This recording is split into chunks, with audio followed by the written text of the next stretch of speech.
c'est dans un esprit de responsabilité, en débattant, en faisant valoir des convictions, en tentant de tracer un chemin que les députés de mon groupe ont siégé ces derniers jours.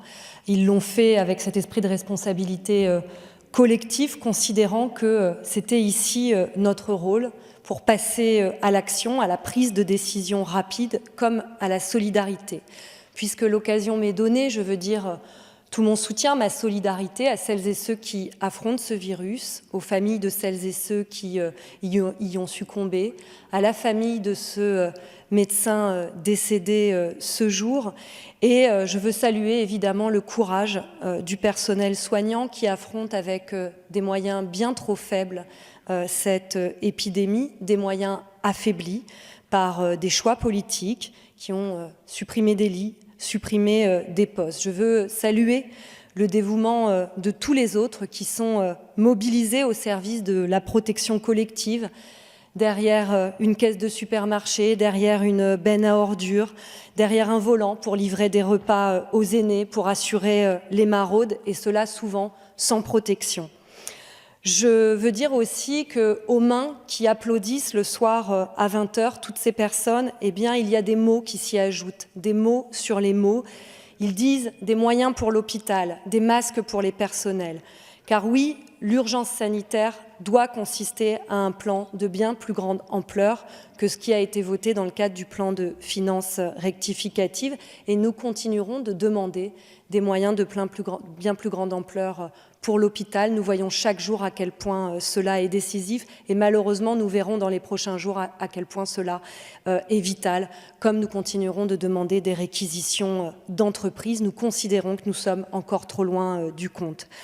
Le projet de loi issu de la commission mixte paritaire, je vous le dis, conserve à nos yeux les inquiétudes que nous avons exprimées ces derniers jours. Inquiétude sur cette dérogation démocratique qu'elle inscrit, une dérogation démocratique qui est bien plus importante que pour l'état d'urgence. Nous pensons au contraire que pour le rassemblement de toutes et tous, pour avancer ensemble, la démocratie, la coopération doit être notre ligne de conduite. Nous avions fait la proposition qu'en plus du Parlement puisse être associé dans un comité de suivi des scientifiques, le monde du travail, des acteurs sociaux et économiques. Et nous pensons que ce rassemblement, cette unité, cette confiance, elle ne se décrète pas, elle se construit, elle se gagne. Et que justement, ces pleins pouvoirs accordés, le risque, c'est le manque de transparence, le manque de coopération, et le plus grand risque, c'est la suspicion. Et c'est que la colère gronde, et nous pensons que la démocratie sociale, la démocratie politique, elle est essentielle pour l'adhésion du peuple, à la fois aux mesures prises, mais aussi aux comportements qu'il faut adopter, celles du confinement et les autres. Inquiétude aussi devant les mesures dites sociales, qui ne relèvent pourtant pas d'ailleurs de l'état d'urgence. Je pense à l'article 7 qui prévoit des dérogations profondes au droit du travail et qui pourraient s'étendre puisque ces mesures ne sont pas circonscrites dans le temps. Je pense à la durée du travail, aux congés payés, au travail du dimanche. Tous ces secteurs sont concernés. Les Français font preuve d'une grande solidarité en ce moment. Ils font beaucoup d'efforts, certains plus que d'autres parce qu'ils sont en première ligne, mais même celles et ceux qui sont confinés font des efforts de solidarité. Et les mesures qui sont prises nous inquiètent parce qu'elles laissent le sentiment que rien n'est interrogé dans le logiciel, que ce sont toujours les mêmes qui vont payer la crise et qui continueront de la payer. Il y avait des mesures qui pouvaient permettre de gagner la confiance et de dire que ce ne seront pas toujours les mêmes. Un exemple, celui, et il n'est pas polémique, de rétablir l'ISF pour dire que ce ne seront pas toujours les mêmes qui paieront cette crise. Vous avez refusé de le faire. Et alors même que le gouvernement italien annonce l'arrêt de toute activité de production non essentielle, Madame Pénicaud est fière de pouvoir à présent contraindre les salariés du BTP à travailler.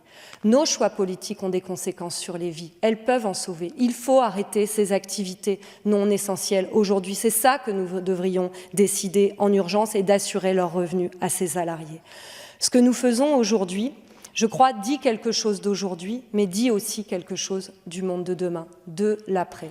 Et la solidarité, le choix de protéger les vies, de protéger l'humain comme la planète, mais de protéger l'humain avant votre logiciel économique, eh bien, ça dit quelque chose tout de suite et ça dit quelque chose pour demain. Donc, avec ces inquiétudes confirmées par la CMP, par cette dérogation démocratique, par ces choix qui entendent faire payer la crise toujours aux mêmes, eh bien, en responsabilité, en conviction, nous voterons contre ce texte. Je vous remercie. Merci, chers collègues.